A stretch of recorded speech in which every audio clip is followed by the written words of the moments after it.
Nimesema kwenda. Hebu kafungulie geti uondoke. Asante. Karibuni sana. Asante. Karibuni. Hii ndo Madoto. Ndo hapa anapokaa jamani. Karibuni, karibuni. Hapana. Karibuni sana. Asante. Karibuni jamani. Nilikwambia kupenda. Karibuni. Hapa ndo nyumbani. Haya. Samanini. Naombeni mvue viatu. Blaza, mimi nilikwambia huko Swahilini unaona tunavishwa viatu. Hebu tulia. Dogo. Mvue viatu kwa nini? Hapa lazima ukiingia lazima uvue viatu. Nimeuliza kivipi? Kwa sababu ya hii carpet. Carpet yako ni bei gani? Hivi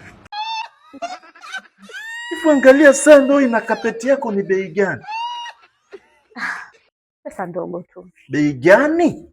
Kwenye 80,000 laki. Sasa mkoga banki 80,000 laki. Sisi kwambia blaza. Mbona familia hizo kinini kuishwa viatu mapema tu blaza. Tunaanza kwanza kusoleshwa nje hapa blaza. Toa kapeti tupite.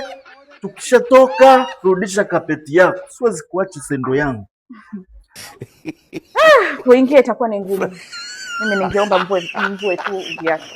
Atuvusi. Sasa tuondoke. Tunataka tuingie ndani. Tumewaletea hera. Na viatu tuvue. Kweli? Sawa. Sasa tuondoke kama vipi? Ngoja. Tunaingia tuingie tuondoke na hera zetu. Nimetema nyanyua kapeti tupite. Ingieni. Karibuni. Futa kapeti vue viatu. Kwa upumbavu. Sasa samani jamani. Viatu ni nje. Viatu ni nje pale. Kwa nini?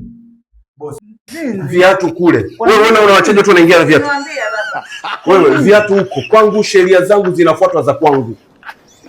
Kwangu viatu vinaachwa nje. Tutaachaje nje? Nisikilizeni nje kule. Twende. Nje. Huwezi kuingia na viatu ndani. Nisikilizeni hapa kwangu mimi. Sheria za nyumbani kwangu nazifuata, zinatakiwa zifuate ndugu zangu mimi.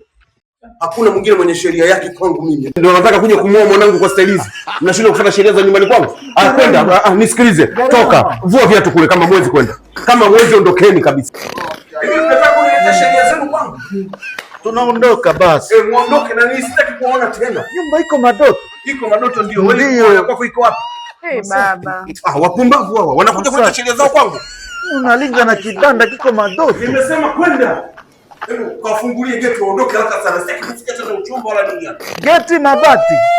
Mpumbavu wewe. Geti mabati. Sitaki kusikia huo uchumba tena hapa. Pumbavu wakubwa hivi. Hebu unakuja unaletea sheria zenu hapa. Haya. Siwezi kuvua viatu. Unasikia? Huu uchumba umekufa. Sitaki kusikia tena. Kwangu wanakuja kuniletea sheria zao mimi. Wapumbavu nini? Eti tuna hela ya kwao. Inanihusu mimi pesa yao? Mdogo wangu. Watu gani wale ambao umetuletea? Hata kama hizo pesa zao zinatuhusu nini sisi? Wewe mpaka umefikia umri ulikula hela yao? Watu wana mashauri kama kitu gani? Acha wewe ushenzi yani. Na umezidi.